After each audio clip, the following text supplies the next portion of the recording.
relación coa xestión da PAC hai dúas liñas de asesoramento.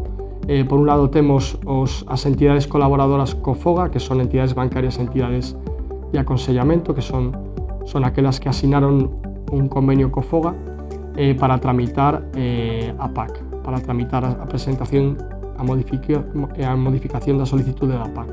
Na parte de asesoramento público están as novas oficinas rurais, que tamén fan un traballo moi importante asesorando aos gandeiros sobre o tema das novas axudas da PAC. Neste caso, por exemplo, cabe suliñar os ecorresímenes e as novas liñas de axudas agroambientais. A cuestión entre estes dous tipos de asesoramento, privado ou público, a principal diferencia é que o asesoramento privado lévase a cabo mediante o otorgamento da representatividade por parte do solicitante. Neste sentido, o solicitante cede a representatividade á entidade bancaria ou á entidade de aconsellamento para facer e presentar a solicitude, así como presentar alegacións por os temas de semáforos, de monitorización, por exemplo. O asesoramento público que se pode facer nos servicios territoriais, nas entidades oficinas rurais tamén, a chegar aos gandeiros todo o tema das novas liñas e como poden realizar os cambios de cara a presentar unha boa solicitude. A exixencia non só medioambiental, senón tecnolóxica vai ser maior. Xa está previsto ter un rexistro de explotacións no contexto do SIEX, tamén un cuaderno digital. Entón, o papel do asesor para chegar para cerrar o oco que existe entre o gandeiro e as exixencias electrónicas digitais que levan a nova PAC é moi importante.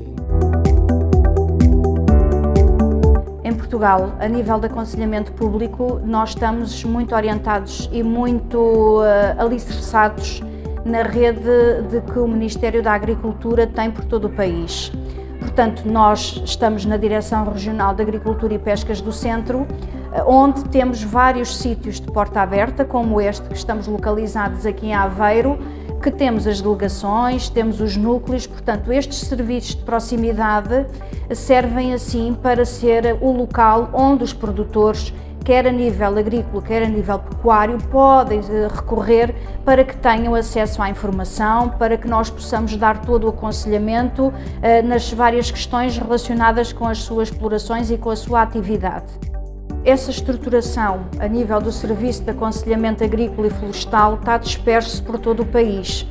Portanto, são entidades que, no seu conjunto, os seus agricultores recebem apoios diretos precisamente para esse serviço de aconselhamento agrícola e florestal e, portanto, acabam eles, de alguma medida, por estarem a ser esses agentes no território que, a par do Ministério da Agricultura, conseguem dar uma informação que há muito que o Ministério da Agricultura deixou de ter essa missão. Neste momento nós estamos a atravessar uma fase de adaptação precisamente para esta questão da digitalização.